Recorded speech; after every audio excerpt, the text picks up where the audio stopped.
very vocal. So let's see. And here we go. Back from the holidays. It's Mrs.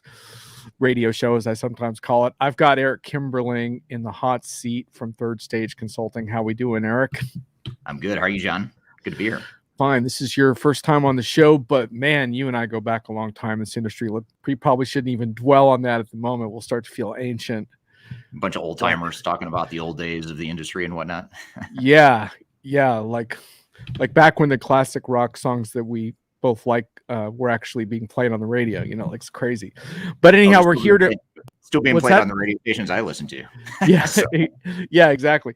So, all right. So we're going to be deconstructing digital transformation today, and basically kind of talking about why it so often, comes up short. And this is inspired by one of Eric's recent blog posts, but this is like something that you go pretty deep into. And you've prepared a couple of countdowns for us on underrated keys to digital transformation, but also keys to how digital transformation falls short. So I'm really looking forward to going through those, and I'm counting on our audience to poke us a few times during this conversation as well.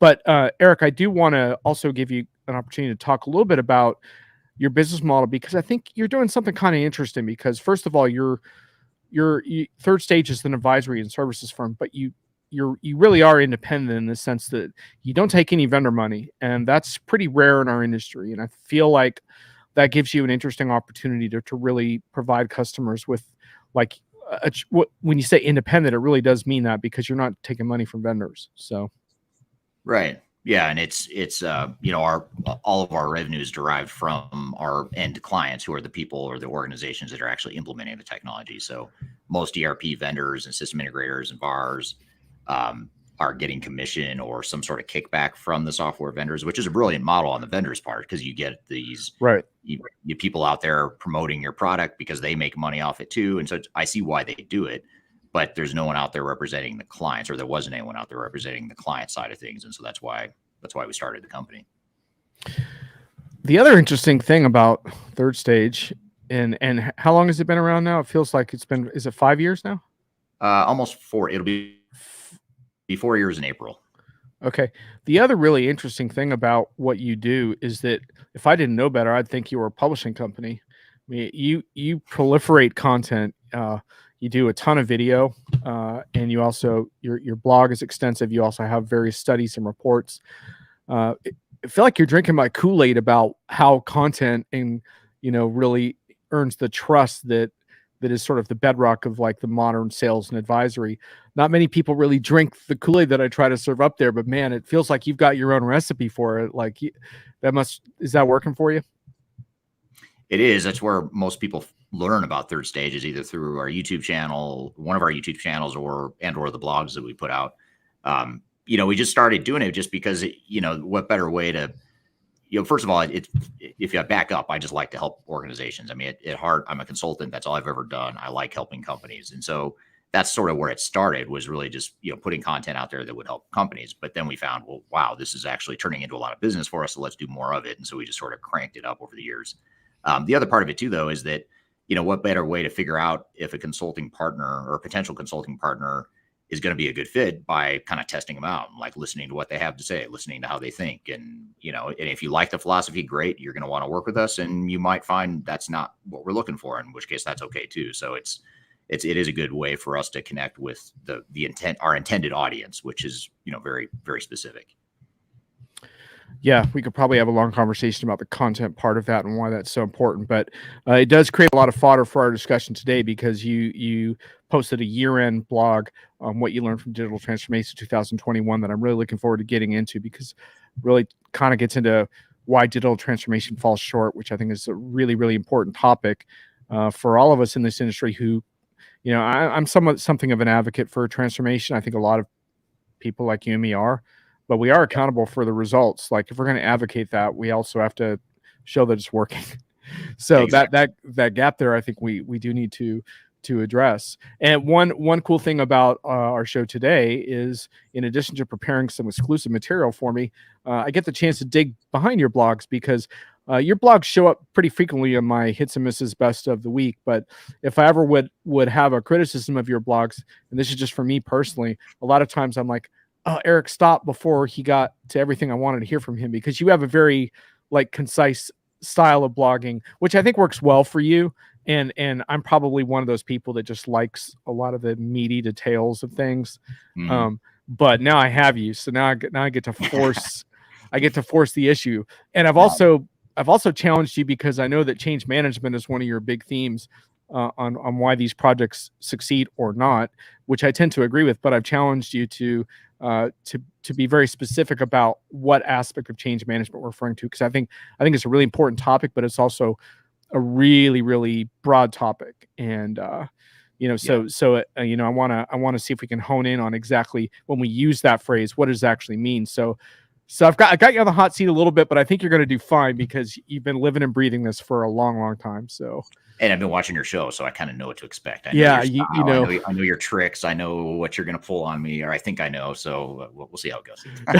Okay, cool. And also feel free to turn the tables from time to time. It's totally fair game. Maureen is asking for the name of the blog. It's Third Stage Consulting, thirdstage-consulting.com. That's for our audio listeners. I'm actually going to paste Maureen into the chat. The blog on what Eric learned from digital transformation in 2021. And then you can also derive the blog URL from that as well. So thank you, Maureen. And Maureen, counting on a few spicy comments from you. So I'm glad you're here early. So Eric, before we get into the countdown, I actually want to get into this blog post a little bit. There's a phrase in here that I really liked that really stood out to me. Whoop, I got to get your white paper pop up. Okay, here we go. Okay. There's some really important themes in this blog, but there's one quote that I really want to call out here, which is, I'm still surprised each year that goes by that we as an industry haven't yet figured out how to make digital transformations more successful. I think until we figure that out, that's going to be a drag on the digital transformation space. Wow. Okay. So can you talk a little bit about that? Yeah, it's just, year end, you know how it is during the holidays. You sort of look back and reflect on, how things went, what you accomplished, what you didn't accomplish, what you want to accomplish in the next year, what you're grateful for, all that stuff. And so that's sort of the mindset that I had at that time. But, looking back, I wasn't just looking back at 2021. I was starting to think back to the late 90s. I started, I think, around the same time in this industry. And you kind of think of all these things that have changed technologically, and there's just all these new advancements in AI, machine learning, and composable ERP, and all this stuff that is newer. But then you look at the underlying the surface of how companies try to go through these implementations, and so much has not changed. And it's amazing to me that we're still repeating. You see it all the time in the industry. I think you see it too. You still see a lot of these same behaviors and patterns that have led to failure. They just keep getting repeated by the same organization, sometimes the same people. So it's just fascinating to me that we figured out the technological piece, but we can't seem to figure out all the other stuff, which is more important than the technology, in my opinion. Yeah. Maureen says, amen. Still surprised we haven't figured it out. It's a total drag. Crazy. I agree. And Alan is talking about the paperless office. That's right. Yeah. Well, it's funny too, Alan, because the pandemic really exposed us, right? Because we thought we were paperless. And then when we really tried to work remotely, we found out about all the different things that, oh yeah, just one piece of paper. But when you're not supposed to be in your office at all, you find out how important that one piece of paper was. Right. So, but Eric, you call into, I think, a hugely important point too, because like in the 90s, I started writing a newsletter called The Extended Enterprise, and I was so psyched. I was like, it's XRP now. It's not ERP anymore. And I was like 25 years early on that. But I think one of the interesting things is, like, I don't think I was wrong of this notion that we needed to be much more external in how we think about software. And I think if you and I were to hash this out, I think that's one of the things we'd come up with, is that accountability to external constituents like partners, supply chain partners, customers, and even employees is way more important than just an internal focused ERP project, right? But at the time, let's face it, the technology wasn't there to realize what I was talking about. Whereas now I would argue the technology is largely there. I mean, granted, some of the integrations and data silos and stuff are a challenge. But I don't think, to your point, the technology is what's holding us back anymore. And yet, there's still so much struggle on the ground. So I think to your point, doesn't that really call attention to what we're doing wrong from either a people or process perspective?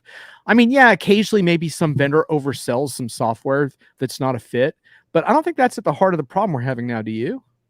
No, I don't. I do think, let me caveat that. I guess I'd say I do think that sort of like our ability to change is moving at this pace, but technology is moving at this pace. And so the gap between what technology can do and what our ability as humans and organizations to adapt to that technology, that chasm is getting bigger. So in some ways, yeah, I think it does. I think that it is partly to do with the technology in that way. Not that the technology is bad. I think that the problem is the technology is too advanced for a lot of organizations. Like you think about artificial intelligence, we're struggling to find some like real meaty use cases of how organizations are using artificial intelligence today to operate their businesses better. We have the vision from the vendors. We know what's possible, but actually getting it in use pragmatically, it's just most organizations aren't anywhere close to being able to use it, partly because the technology is still emerging and also because their data is not good enough. And I don't want to go down an AI rabbit hole here, but I'm just giving you that as an example of how technology is there, but organizations can't seem to catch up to the technology. But to your point, all the other stuff is an even bigger issue, all the people, the human and operational sides of things. Tracy, good to see you. Tracy Webster back in action. Agreed. Great at technology. That doesn't matter if we don't get the process and solution strategy right first. Well, Tracy, I think you've come to the right place based on the content Eric has for us today.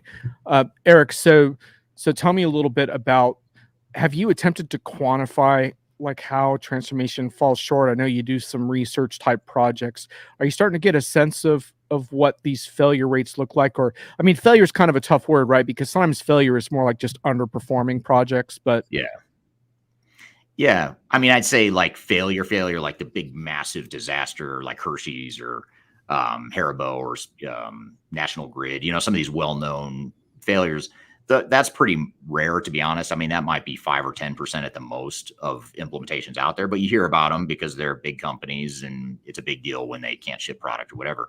The bigger I'd call it the bigger failure is the other 80% or so that are just sort of moderate failures. It's not a total unmitigated disaster, but man, they spend way too much time and money. They're losing a lot of business value that they should be getting out of the project.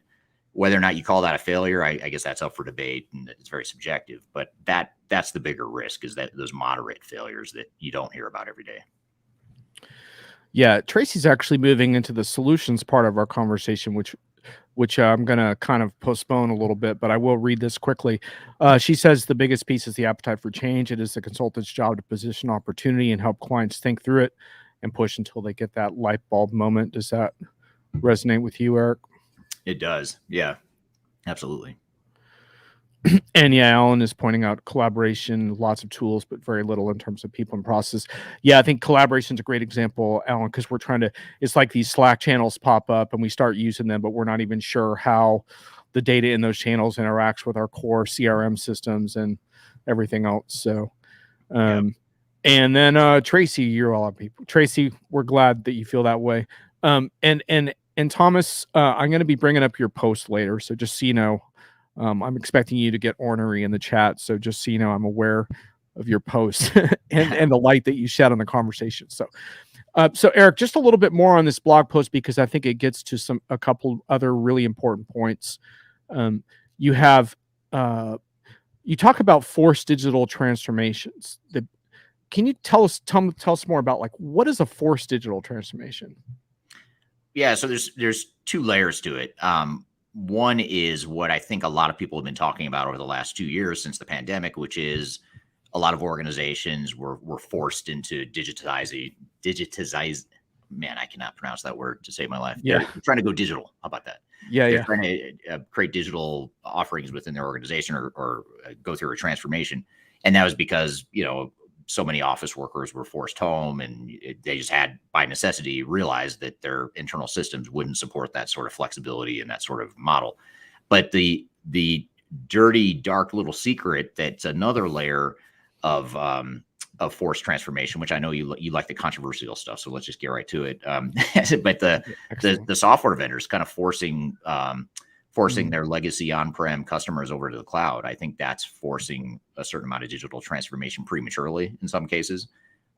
We see a lot of clients where, honestly, we say to them, why are you doing this? Just because a vendor's telling you have to go to the cloud, that's a terrible idea. That's a terrible reason to do it. I mean, if you have other reasons, great, then have at it. But if you're doing this only because of your vendor is telling you have to go to the cloud, that's a terrible reason to go through a transformation and go through that risk and heartache and cost and all that stuff.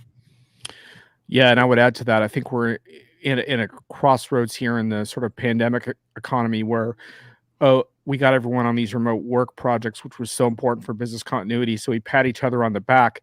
But how much do we really transform our business? How much do we really change to capitalize on the opportunities of today and protect ourselves from some of the risk?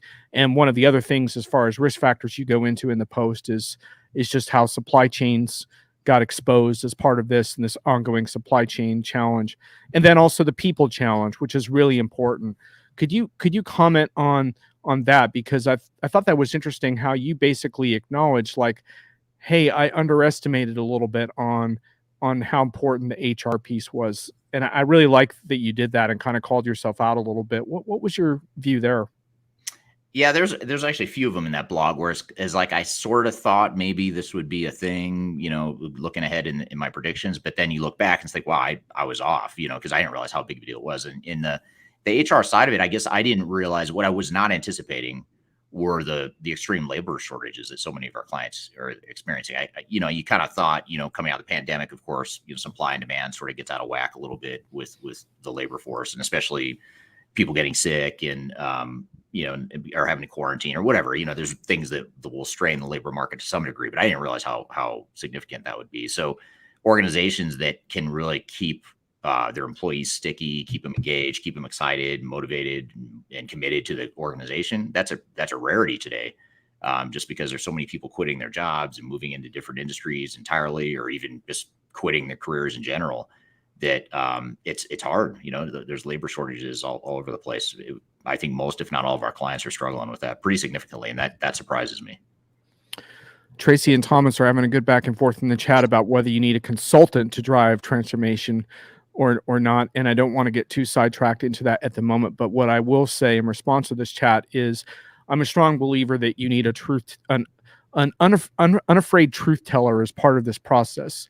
And I don't think that's often available internally. So that's my view on that. But I think it could be internal. It's just, it requires someone who has the political courage internally in an organization to call people out and call processes out. I don't think that's always easy to do. Yeah. But so I want to continue to sort of paint the problems that we're facing into a full picture. And we're going to do that through your countdown. And then we'll move on to sort of the more hopeful part of, like, how we can kind of get things to a better place in this coming year, because that's why we're in this business, right? If we were just doing this to trash things, I don't think any of us would be employable. So, right. But you prepared a countdown of your top 5 sort of keys to, like, underperforming projects or digital transformation failures, however you want to. So start us off with one of those. Sure. I'm gonna readjust my setup here just so I can. And I can actually expand the screen a little bit too. Give you a little more room. Oh, great. That's perfect. All right. So how do you want me to just jump right in, start at number 5, countdown? Yeah. Well, let's do one at a time, but we might bunch them up a little bit. So start with one and let's see how we do. All right. And actually, just so you know, John, you asked for some unique content, and you're getting unique content. You're actually getting a preview of a YouTube video I filmed that's coming out either next week or the week after. So this is something that hasn't been released yet, but it'll be released shortly. So you're excellent. The first Scoops. So this is why the top 5 reasons why digital transformations come up short. And you also asked me to be specific and sort of cover things that you don't always hear about. So that's exactly cool. All right. So number 5, bias. So tell us more about that. So it's you get bias either on the solution or the technology and or the way that solution should be deployed.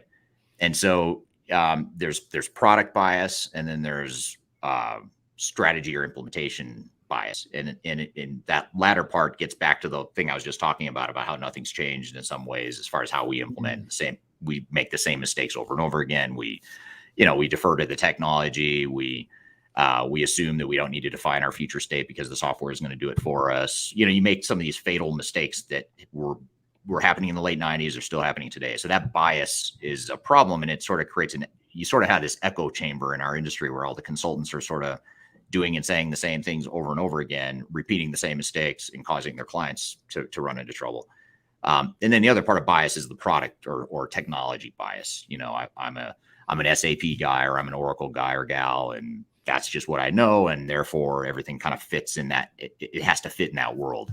And the reality is every organization is different. Every organization has different needs, and you have to sort of take the blinders off and have an open mind. So that's really what I mean there by bias.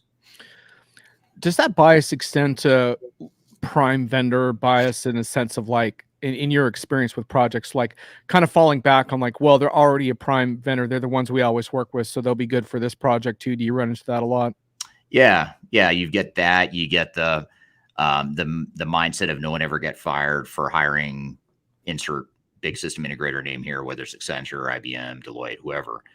You get that bias too. So executives think, okay, if I hire Deloitte or Accenture, IBM, or whoever, how, of course it's going to succeed because and it's safe. It's a safe bet. But what we find is it's actually in many cases a high risk proposition to go with those same, the same players. Are you able to broach those issues with customers? I know this is a little bit of it's communicating these things is a little delicate. How would you sort of help a customer to wrap their heads around the concept of bias? Because I could see how sitting down with a customer and saying, hey, I think your bias is getting in the way here would be an awkward way to put it. So how would you put it to a customer?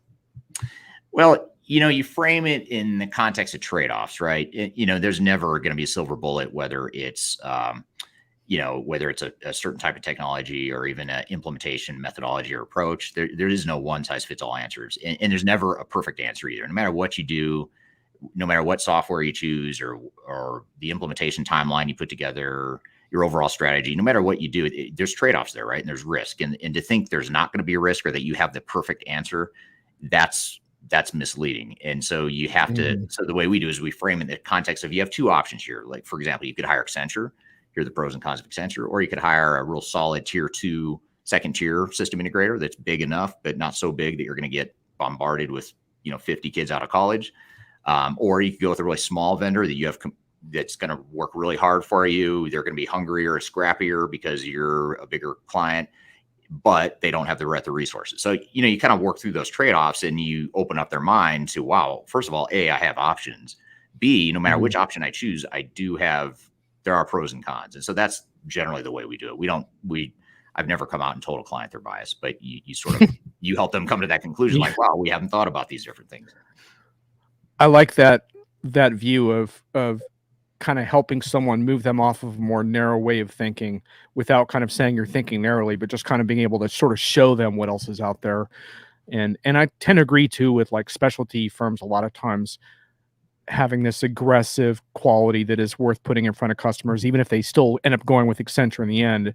Really good to show them what a small, lean outfit of experts can do. Because a lot of times those are super experienced people that kind of band it together. Yeah. Bonnie, Duncan, Tinder, or this vendor is at the top of the X analyst quadrant, so they must be the right solution for us. Yeah, Bonnie, you know how to stoke things up in here. And man, we got some heavy hitters in the chat, which is great. And yeah, I think that is a big part of the problem, right, Eric, is that we're kind of, I think a lot of customers and people in general in this industry are looking for sort of the stone tablets of like, here are the documented top things, but it's not like that. It's so customer specific in the end and industry specific.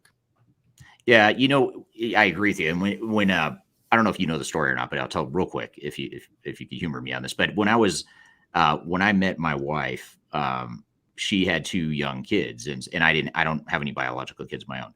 So we got married, and suddenly I had 2 stepsons, or 2 and 5 years old, and I had no idea what I was doing as a parent. So I read the book Love and Logic, which is about parenting and about giving kids choices and teaching them to learn about consequences and living with their consequences. And it was super helpful becoming a new stepdad and kind of coming in cold, not knowing what the hell I was doing as a parent. But I found that was super helpful in consulting too, because I don't mean this in a condescending way. But when you're dealing with executives, a lot of times you have to use that love and logic approach where like, hey, you own this decision. Like, I'll tell you what I think, but ultimately you're going to decide what you want to do. And by the way, here's what I think the pros and cons are and the trade-offs are. So that's sort of like ownership and accountability that's the underlying thing that we're getting at with this yeah, maybe they're biased. Maybe bias is sort of the symptom we're seeing here, but the really underlying root cause is the fact they're not taking ownership of some of these decisions. And really what we try to do is empower them to own it and be accountable. Bonnie has a stat here, and this came up in my conversation with Bonnie Tinder, the last one. So feel free to check that on YouTube.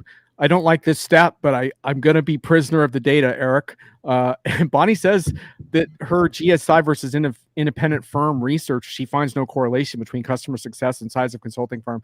And I have a hard time letting go of like my romanticization of the small, nimble SI. So this is a tough one for me, but Bonnie, I'm honoring your data, and I feel like I have to respect the data. One thing I will say, however, is I would like to see data points on projects correlation with success with a project that also has an independent advisor that is separate from the prime, because I think that's a hugely important part of the equation. And I'll await the data on that, because regardless of the size of the firm, I want to see some independent advisors and consultants involved who are not tied to the financial revenues of the main project. So anyway, but Bonnie, really good point, and you definitely made me think there in our show. So thanks for that.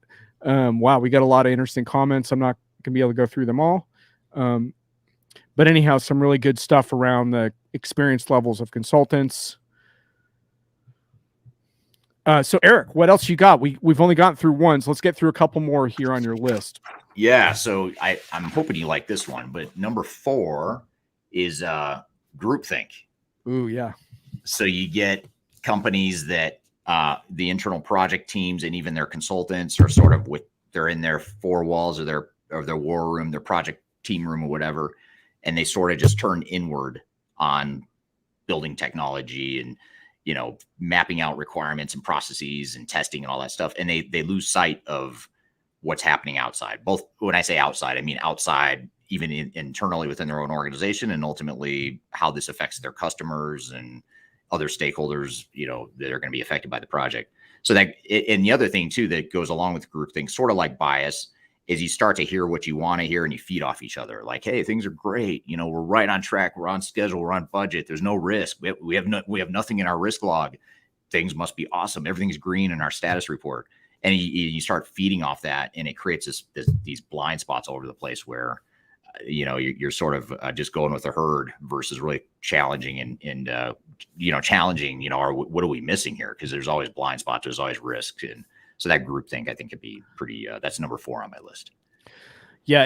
And one thing that the audience might not know about you, Eric, is you've been an expert witness. You've seen a lot of court ERP and enterprise courtrooms where you've served as an expert witness on these troubled projects.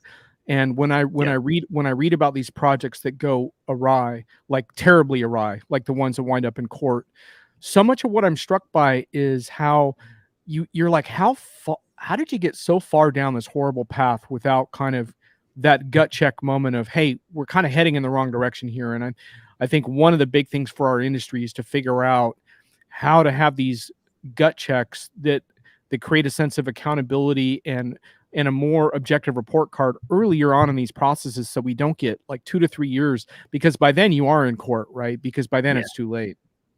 Yes. And, back to Bonnie's point about there not being a correlation between size and success rate of your SI. One thing the big SIs are really good at is they are brilliant at making you feel good about an impending train wreck.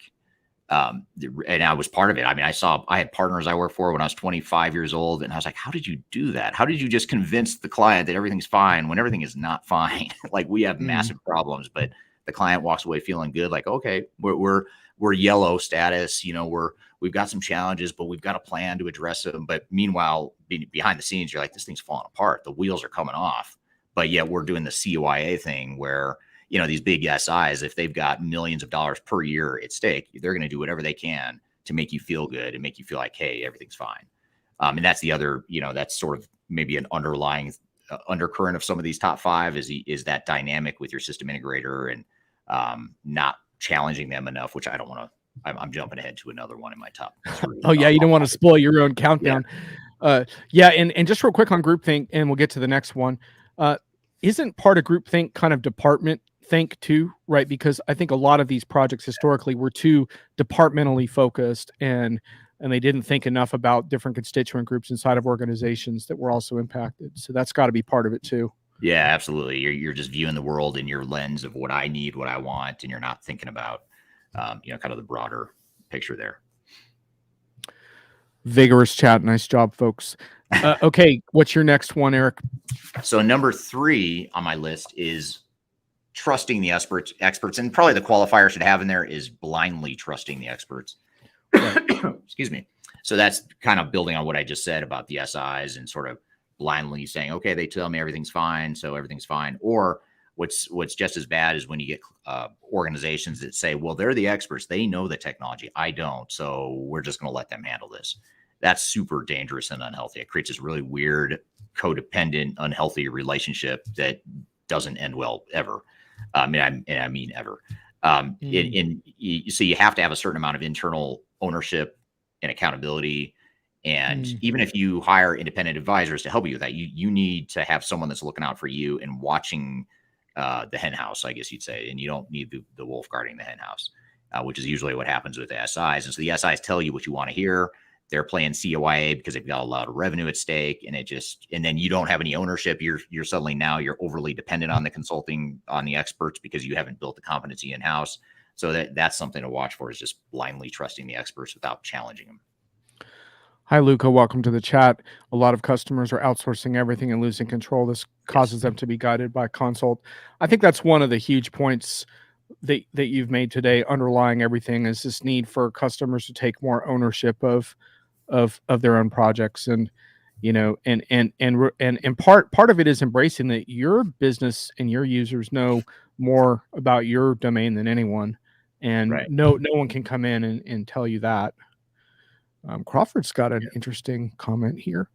Coming up short has its roots that there is no education as to expectations across the business. There's a real scarcity of different departments knowing what to expect and demand at any given point in a project, especially when it comes to moving to the cloud. I think, again, you kind of come up with this problem of that not enough ownership, right? And where the value of the consultant can be to kind of tell you what else is happening in your industry and where other companies have gone wrong. But in the end, you have to make those decisions and own those decisions, which is a little uncomfortable, right? It's in many ways, it's more comfortable to say, well, I put, I don't blame me. I had so-and-so SI take responsibility for that, but it's like, no. Yeah, that doesn't work long-term. I mean, someone has to be accountable. But to your point about, how these big failures get to the lawsuit phase, and you read about it and you're like, how did that happen? How did you not catch that 6 or 12 or 18 months sooner? It's because of that dynamic. I'm trusting the experts. I'm outsourcing this. They're telling me everything's fine, so everything must be fine. Or worse yet, things are way off track, but they've got a plan to get it back on track. If they're the same ones that got you off track, the odds of them getting it back on track are slim. So. Yeah, and to me, that's part of the promise of where we can go with this conversation in the next 30 minutes is how we can apply these lessons with better technology to create more transparency across all of these projects, right? Because that's this big thing that we need in this world right now is more transparency into whether it's our supply chains or whether it's our project management. We need to see those things. The technology is there to do it. Absolutely. But is the cultural will there to do it? That's what we're going to find out. All right. Are we on number 2 now? What do we got for number 2? We're on number 2, and that is failure to see the big picture. So in other words, we get myopically focused on the tech stuff and, building and testing, all the stuff you can see and touch and feel, which is usually the technology, but then missing all the other stuff, the operational implications, the people implications, the organizational design, whether or not this project and what we're building is even aligned with what we're trying to be as an organization.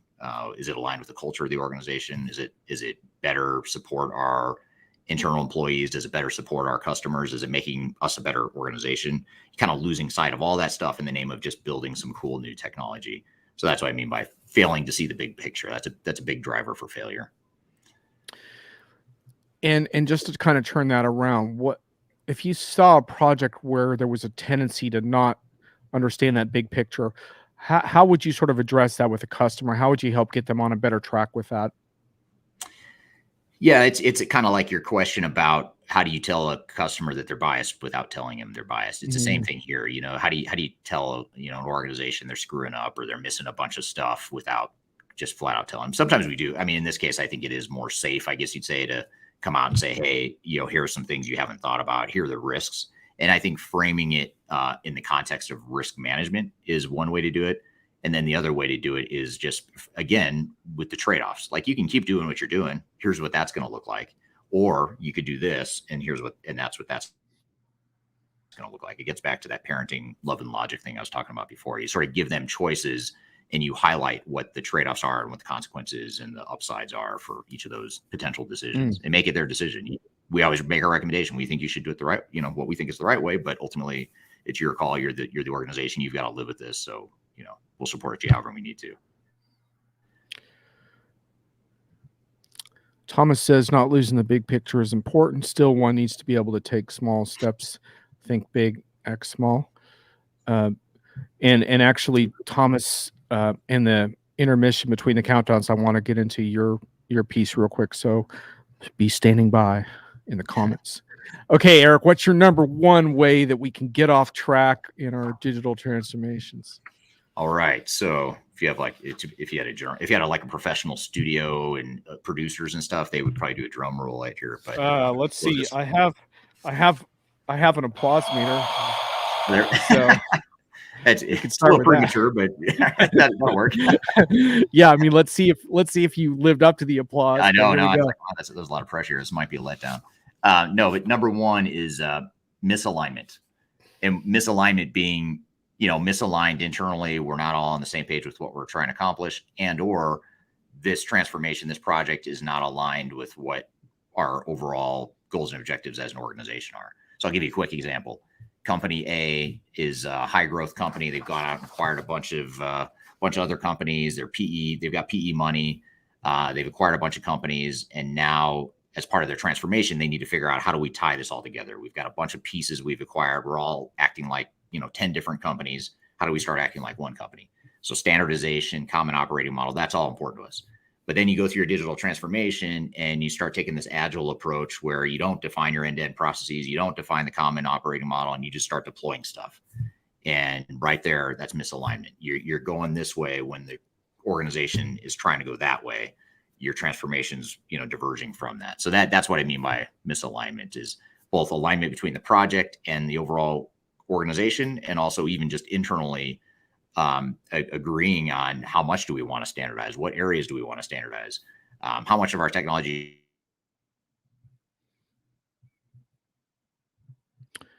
Oh, looks like Eric froze up here for a sec. This happened once before. Eric, let's see, I'll pop you out of the stream for a sec. I think Eric should be back in a second. So anyhow, Thomas, this is a good opportunity for us to get into your blog post a little bit here, which I think is going to be informing where we go from here with this conversation. So I'm just making a quick note, and then I'm going to put this in here. Thomas Webernet, who is in the chat today, wrote a really important post last year. Actually, it was December 2020, so almost last year, called Digitalization, and Digital Transformation, a Stake in the Ground. And here we go with the link. And I think Eric's back. Sorry Eric, about that. You back? Excellent. I'm back. No worries. We still have the ghost of you, so now there's another you like in the dashboard, but I think we're good. We got the live view, so that's like fine. The song, The Ghost in You. Really. Yeah. Well, that we stopped it. You lost at a good point there because we're kind of in this transition. And I just posted up Thomas's blog post on the distinctions he made between digitalization, and digital transformation. And I don't want to get too semantical in our discussion today, Eric, but I thought Thomas, who's in the chat today, made some really interesting points. And I'll just read you a couple of things that he kind of goes into. Essentially, that each one of these is a different level of commitment and cultural sort of transformation around change. So he says digitization, the process of converting analog into a computer readable format to improve existing processes. In other words, digitization is about doing things better.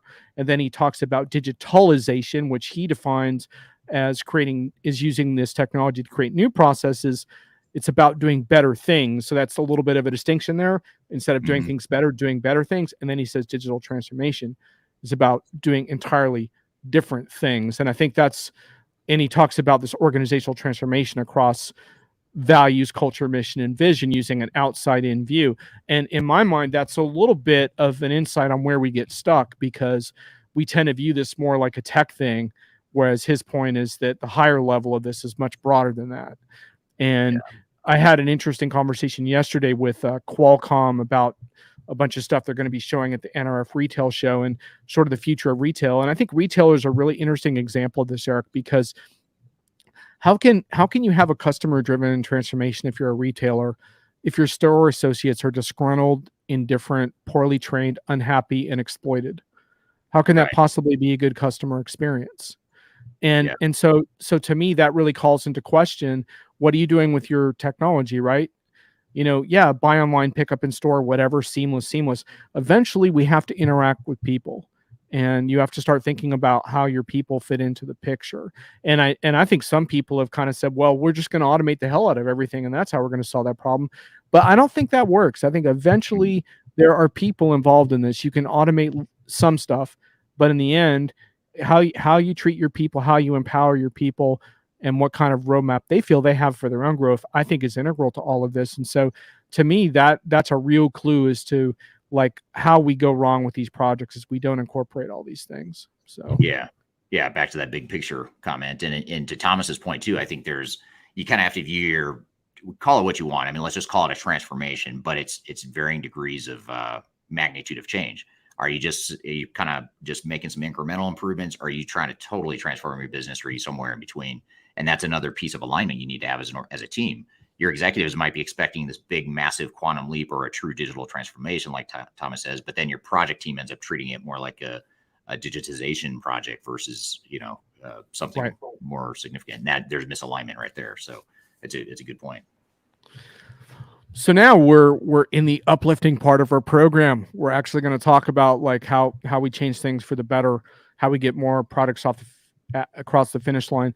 Although Tracy Webster, you made a great comment earlier about how go live and handshakes and smiles, is not the end of things. And so Eric, let's kick into your countdown on some underrated keys, because I wanted you to push beyond some of the classics of like, oh yeah, of course we have to think about change management and training, and that's all really important, and I don't want to diminish it, but let's hear your top. Let's hear your top 5. Let's start with one of those, with underrated keys to digital transformation success. Well, first of all, I just have to give you a hard time. It was very difficult for me to do this top 5 without mentioning change management. Now, I tried to be very specific. There are some change management themes, but I appreciate fair enough. Because you would already know number 1 would be change management and be sort of a buzzkill. Of course. So I think this is good that you forced me out of my box. So number 5 on my list is non-traditional technology. And I know I'm starting off with the stuff that I always say is the least important, but this is important. And what I mean by non-traditional tech is that, back when you and I started our careers, you kind of had this myopic view of transformation or digital projects, which was ERP, big single ERP systems, monolithic ERP. And now it's like you still see a lot of organizations that are trying to repeat that model or that mindset when there's so many other options out there. You don't need to just look at SAP and Oracle and Microsoft, for example. There's plenty of other best of breed options out there. You've got the Workdays of the world, the Salesforces, ServiceNow, some of these niche industry specific or functionally specific providers. And then you also have industry, niche specific solutions as well. And then you've also got like open source software. You've got open architecture, different tools to use. So there's just so many options, which can be overwhelming to organizations that they end up reverting back to what they know best, which is, well, let me just go talk to SAP, Oracle, and Microsoft and see what they can do for me. So I think you have to look outside of the realm of just the normal, big ticket ERP systems or enterprise technologies and really think about all the options you have out there, because there's a ton of them out there. It's pretty exciting. Luca, who confides that he's sorry for the typos, he's typing from the cell in bed. Luca, glad you have joined and I hope to see you in here more often. If we're not connected, send me a connection request. And also just to mention, I'm aware that my time for the show is unfriendly to European audiences, and I'm sorry about that. Some customers have X number of products that do more or less the same things, different technology platforms. And his core point is customers have to watch out for license pitfalls. He uses the example of digital access and SAP and non-SAP integrations, and how Rise with SAP is trying to mitigate and simplify that. And look, on this program, I don't tend to get too far into one vendor or another, but I have done a lot of articles on SAP and Rise on Diginomica. I just did another one on the syntax and ASUG study, which you could do a search for, that gets into a little bit of your topics there. But I think Luca's point still stands very well, as far as that licensing is a major source of friction and also risk management around all of this stuff. And you do need to understand everything around data ownership, right? Which is core to this, right? Who owns the data? Who's paying for the data? Where does the data reside? I just saw this story come up from Australia about how it was like basically saying that using Google Analytics is considered illegal, or I mean, they're still finalizing, but this whole notion of like where your data resides is a really big deal right now. So. Mm-hmm. Yeah, very true. Eric, number 4. Number 4. You might like this one too, John. This is skepticism. Ooh, and you keep in mind, this is top 5 things that make the underrated keys to success. And skepticism is one. And the reason for that is because we as humans are optimistic. If we're effective leaders, we tend to be even more optimistic. And that optimism creates this set of blinders, and back to that groupthink and the bias and, all the stuff we just talked about, and the things that cause difficulties in projects. So you sort of have to be, for the North American people listening here, people from North America that remember Debbie Downer from Saturday Night Live, you kind of need to have a little bit of Debbie Downer in you, to where you're sort of like, yeah, things are great, everything's green on the status report, but here are the risks, or here are the challenges we're facing. Not that you want to be negative, but you kind of need that sense of reality, and you need to stay grounded. And I love it. You need a grouch on your team. This is awesome. Maybe my corporate career prospects are not as terrible as I thought they were earlier in the week when I described myself as unemployable. If you need a grouch on your team, like I might actually have a corporate future, man. But no, I hear what you're saying too, right? Because there's a tendency to want to have this team camaraderie that's all about sort of like almost extravagant feelings of constant buy-in. Whereas to your point, like maybe it makes sense sometimes to pull back and say, hey, why are you a little hesitant here? What, your BS detector is going off. Why is that?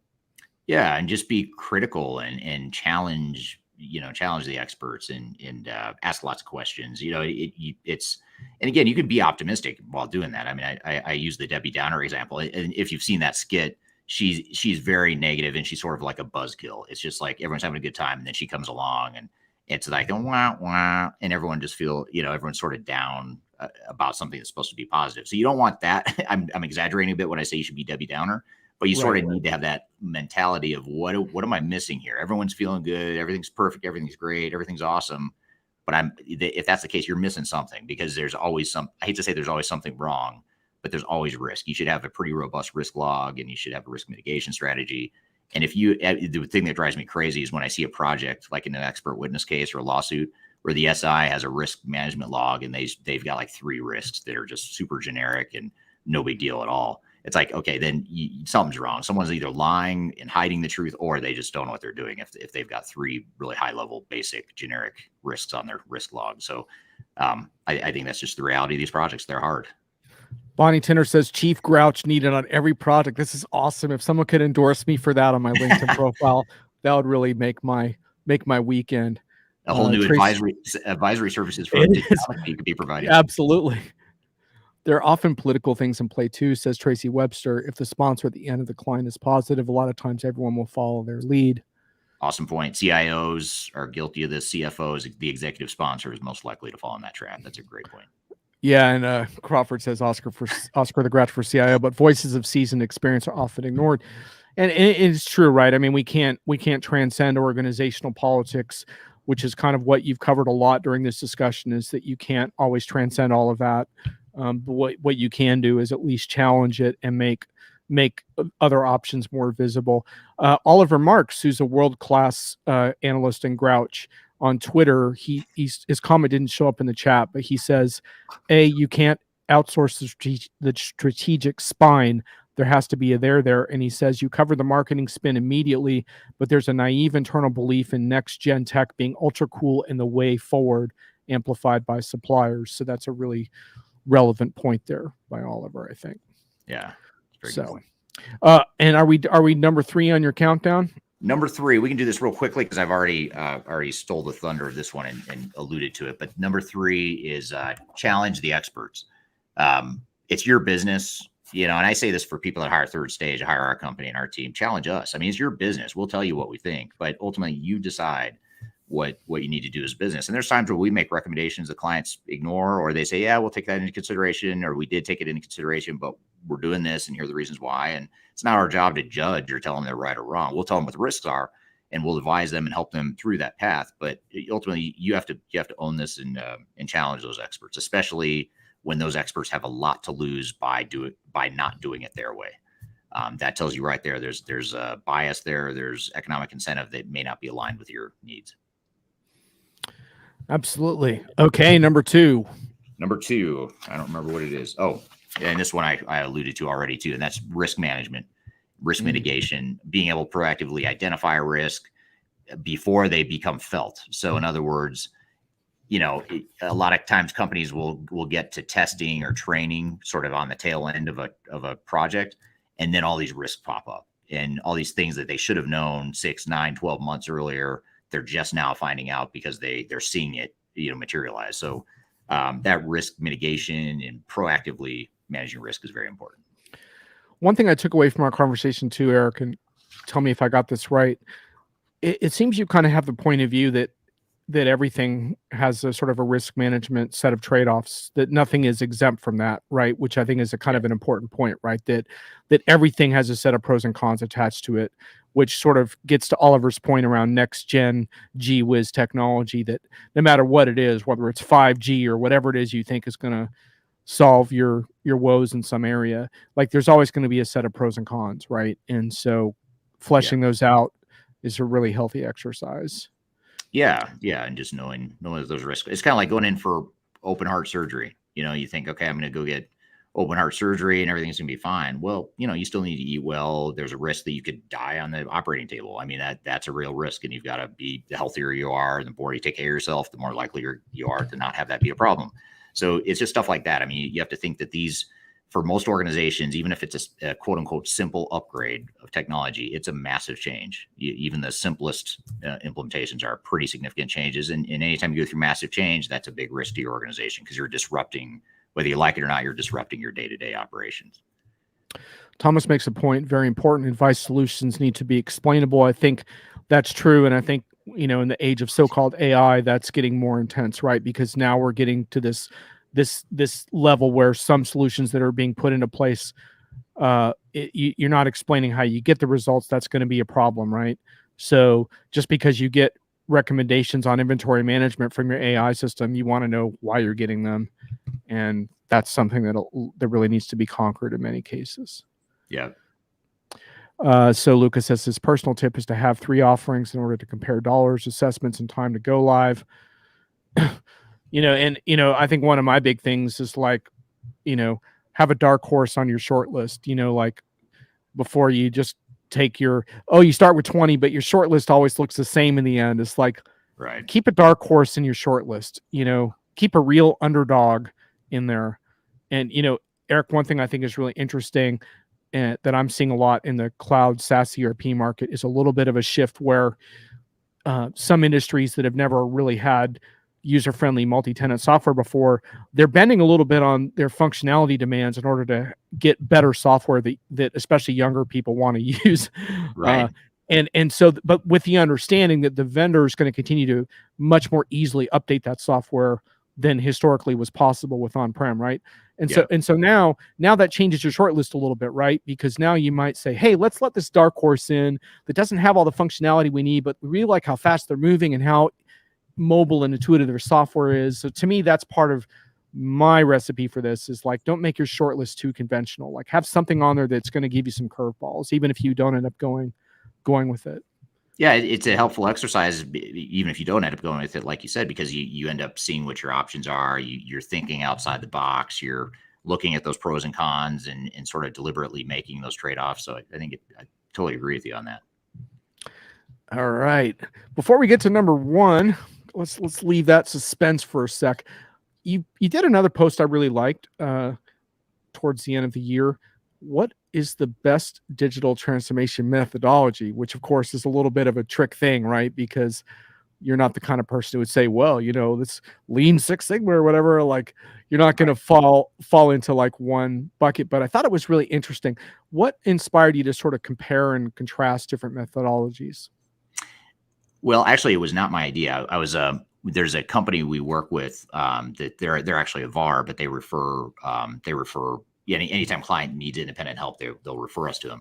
And the gentleman that I was talking to was telling me about this client that he's working with, and he used this phrase that really stuck with me. He said it's sort of like the classic clash of the implementation methodologies. And he was talking about how his client was struggling with that. The vendor had one methodology, they had their own PMO, and then the VAR had their own methodology. So they were sort of like trying to reconcile that. And so it just gave me, I just got the idea from him. It wasn't my idea. I'd love to take credit for it, but it was his idea. So what do you think is the benefit of that? Because I enjoy talking about this because I've come up with like in my little short thinking around it, like different methodologies. Like you can have more of a data and analytics driven transformation. You could have more of a supplier driven transformation. You can have more of a digital core transformation that's centered around your core processes and you're modernizing your ERP. I think there's so many different transformation models. Is that kind of what you were hoping to accomplish in that post, is to try to get people thinking around like different ways to tackle the issue? Yeah, and really just getting people outside of the one size fits all silver bullet mentality. I think the one that really stands out to me is probably the biggest culprit of creating problems in the industry right now is Agile. You get a lot of Agile evangelists that are just passionate about Agile, and they're all about Agile. You get certified in Agile, and Agile on the surface sounds like a great way to counter those big bloated implementation failures of years past. But now, again, all you've done now is you may be solving one problem, which is now it's not big and bloated, it's not moving quite as slow, but now you're moving fast, which is great. But you're oftentimes moving fast. You're moving faster in the wrong direction. So is that really helping you in the long term? So that, to me, Agile, I don't want to pick on Agile too much, but that's one example. Or you look go ahead. So sorry, Eric, keep going. I was just gonna say, or you look at like vendor implementation methodologies who have their sort of prepackaged way of doing things that it just can't work for everyone. One size cannot fit all. So that was really sort of the impetus behind it. Yeah, and I think one interesting thing on Agile too is you have two other problems. One is that the word Agile is used quite a lot now in contexts that have nothing to do with the structured Agile methodology. And when it comes to the structured Agile methodology, when I talk with real Agile practitioners with a capital A, they often don't have very good answers for me to this day on how to do that across time zones and across international projects. Now, it's not that they have no answers, but Agile was created as a whiteboarding exercise with the team in the same room doing sprints. That's how it was envisioned. So translating that across time zones is not a simple thing, actually. So I like what you said. Yeah. Nathan Crook, by the way, he likes the dark horse thing. He's made that choice before. Nathan, great to see you in the chat. And Tracy says, oh my God, preach. Agile is a theoretical thing. Faster in circles. Yeah. So moving faster in circles, Tracy, probably is not the outcome we're looking for in our projects, but it certainly does make you think you're busy, though, which is like half the battle, I suppose. So listen, we've held off on Eric's number one key, underrated key. So now we're going to do it, Eric. What you got? All right, we're gonna do it. And again, you wouldn't let me say just change management, so I try to pick something that's change management. You snuck it in, okay. But very specific, guys. So this is change management-ish, but it's very specific. And that is, and I've alluded to this on the previous countdown, that's internal alignment. If all you do on your project is you're aligned, it may not be the best strategy, you may not have the best implementation plan, you may not have the best technology, But if all you have is you're all aligned on what it is you're trying to accomplish, I'll take that bet any day over the one that has a better strategy or a better technology or whatever the case may be. So I think just getting aligned before you start your transformation, before you start implementing stuff, you better be aligned, because that misalignment creates a bunch of friction and headwinds, and it creates a lot of risk, time, and money that most organizations don't have. So give you an example, and I'll pull Accenture, Deloitte back into this. You've got Deloitte in, they've got 50 full-time people on your project, and you're sitting there trying to figure out what we want this project to be and what we want to be when we grow up. Those guys are billing whether you're ready or not, and you're not ready if you're not aligned. And so you're paying these guys by the hour, the meter's running. And so you're ramping up the cost, you're ramping up the risk. And, so that whole alignment piece is, in my opinion, the most important, underrated key to success. And Eric, if you began to pick up on, if you were working on a project with Third Stage and you began to pick up on a sense that there was some lack of alignment, as we put it, how would you go about taking that on? Well, yeah, I think, one of the best ways as humans that we can understand and relate to something as vague and nebulous as misalignment is sort of painting a tangible picture of where that misalignment is. So if we can look at operations, operationally, here's where we're misaligned, stakeholder and organizationally wise, here's where we're misaligned. Executives are saying this, mid-level management thinks this and prioritizes these things. Frontline employees are prioritizing things this way. You sort of have some very tangible, quantitative, specific ways that you're misaligned. It's one thing to use the word, a vague word like misalignment. It's another thing to say, this is exactly what we mean by misalignment and how you're misaligned. It's sort of like change management. Change management is so vague. I think that's probably why, that might be part of why you didn't want me to talk or use that phrase, is because it's such a big bucket of nothing. You got to get down into the pragmatic pieces of that are important. Yeah, you did a good job of avoiding my ire on that point, and but yet still keeping it in. Yeah, I like how you got around my filter a little bit there. And look, I'm, like I said, I'm not disagreeing with this change management like being important. It's just like I think Tracy in the chat talked about resistance to change, and Maureen as well, and resistance to change is like a core thing here, right? And how we overcome that is a big part of this. And one of the things I actually like about our current state, I think Oliver is right that we're still in this sort of shiny new toy thing where there's always some new toy. But one thing I do like is that there's a lot more pressure to get users to adopt software now. And so there's a lot less of this phenomenon of like, oh, we sold a bunch of software and we're collecting money on the licenses, but who cares if they're really using it or getting value out of it? They're paying for it. We're good. Right. We bundled it with some other stuff that they're using.